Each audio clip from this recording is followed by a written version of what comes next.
স্বরাষ্ট্রমন্ত্রী সালাউদ্দিন আহমেদের ইচ্ছা ছাড়া, আশ্রয় ছাড়া, পুলিশ এবং প্রশাসনের সহযোগিতা ছাড়া, বিএনপির মদত ছাড়া ছাত্রলীগের এই ধরনের মিটিং কোনোদিন সম্ভব না।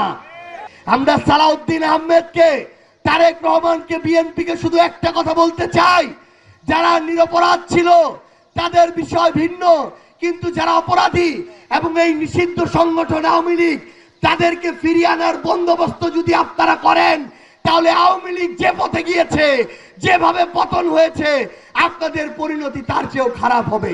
কথা বলতে চাই জনাব সালাউদ্দিন আহমেদকে নিয়ে। তিনি বর্তমানে বাংলাদেশের স্বরাষ্ট্রমন্ত্রী। তার জেলা হচ্ছে কক্সবাজার।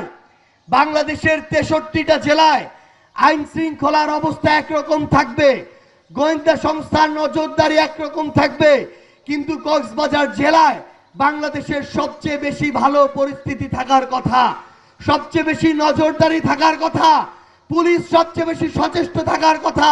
অথচ গতকালকে আমরা দেখলাম এই অভ্যুত্থানের পরে গতকালকে কক্সবাজার জেলায় ওপেনলি ছাত্রলীগের সবচেয়ে বড় মিটিং হয়েছে। আমরা মনে করি স্বরাষ্ট্রমন্ত্রী সালাউদ্দিন আহমেদের ইচ্ছা ছাড়া, আশ্রয় ছাড়া, পুলিশ এবং প্রশাসনের সহযোগিতা ছাড়া, বিএনপির মদত ছাড়া ছাত্রলীগের এই ধরনের মিটিং কোনোদিন সম্ভব না।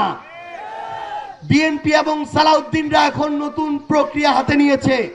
তারা যখন দেখছে বাংলাদেশের ধর্মভিত্তিক রাজনৈতিক দলগুলো রাজনীতিতে সক্রিয়ভাবে অংশগ্রহণ করছে, এনসিপির মতো জুলাই থেকে উঠে আসা তরুণরা জুলাইয়ের বিষয়ে বিন্দুমাত্র ছাড় দিতে রাজি নয়, তখন তারা আওয়ামী লীগকে ফিরিয়ে আনার এই পরিকল্পনা শুরু করেছে। আমরা সালাউদ্দিন আহমেদকে, তারেক রহমানকে, বিএনপিকে শুধু একটা কথা বলতে চাই, যারা নিরপরাধ ছিল তাদের বিষয় ভিন্ন, কিন্তু যারা অপরাধী এবং এই নিষিদ্ধ সংগঠন আওয়ামী লীগ, তাদেরকে ফিরিয়ে আনার বন্দোবস্ত যদি আপনারা করেন, তাহলে আওয়ামী লীগ যে পথে গিয়েছে, যেভাবে পতন হয়েছে, আপনাদের পরিণতি তার চেয়েও খারাপ হবে।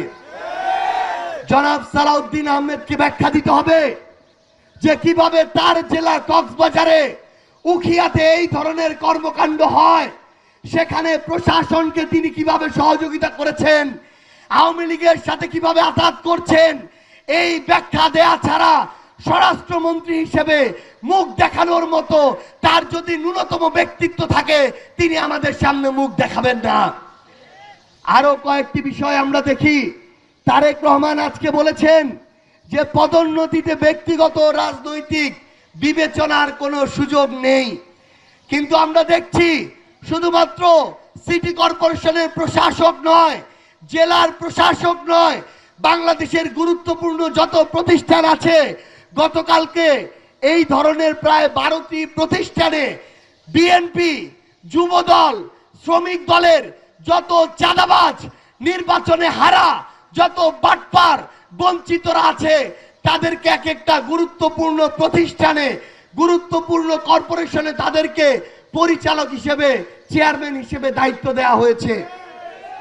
আমরা জনাব তারেক রহমানকে বলতে চাই যে আপনার চরিত্রটা যদি এমন হয়, মুখে মিষ্টি কথা বলবেন আর পিছন দিয়ে আমার দেশ ধ্বংসের পরিকল্পনা করবেন, প্রত্যেকটা প্রতিষ্ঠানকে দলীয়করণ করবেন, আওয়ামী লীগের পূর্বের পচা রাজনীতি আপনি অনুসরণ করবেন, তাহলে আপনাদেরও এই বাংলাদেশে 5 বছর মেয়াদ টিকে থাকার কোনো সম্ভাবনা নাই।